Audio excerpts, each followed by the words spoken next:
आज धेरै बिजनेस ओनरहरू, लिडर्सहरू, म्यानेजर्सहरू हाम्रो वर्कसपमा हुनुहुन्छ र उहाँहरूले भन्नुहुन्छ सर हाम्रो टिमले हामीले भने जस्तो काम गर्दैन। सो यसको सोल्युसन सबैले दिइरहेको छु यो भिडियोमा, ध्यान दिएर भिडियो हेर्नु होला। र यसको वान अफ द जीवन्त उदाहरण हुनुहुन्छ हाम्रो कुलमान घिसिङ सर।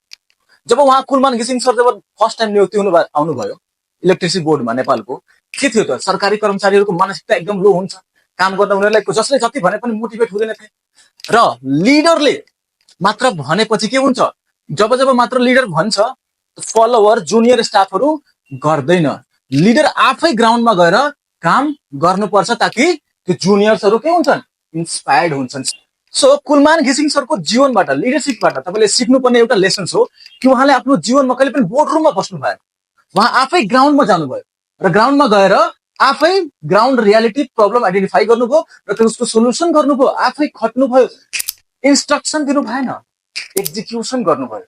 र त्यही एक्जिक्युसनको कारणले गर्दा पछाडिको त्यो 14,000 जति पनि इम्प्लोइहरू छन् सरकारी विद्युतमा नेपाल प्राधिकरणमा इन्स्पायर्ड भए र आज सबै पुरा देश हामी कुलमान घिसिङको साथमा छौँ, राइट। र आज उहाँले हामी लिडर मान्छौँ। सो हो यस्तै तपाईँहरू आफ्नो लिडरसिप जर्नीमा म्यानेजर हुनुहुन्छ, फाउन्डर हुनुहुन्छ, बिजनेस म्यानेजर हुनुहुन्छ, मात्र इन्स्ट्रक्सन दिने काम नगर्नु होला। आफै पहिला प्रब्लम सोल्भ गर्नुहोस्, आफै काम गर्नुहोस्, देखाउनुहोस्। Leaders lead by example, be the example.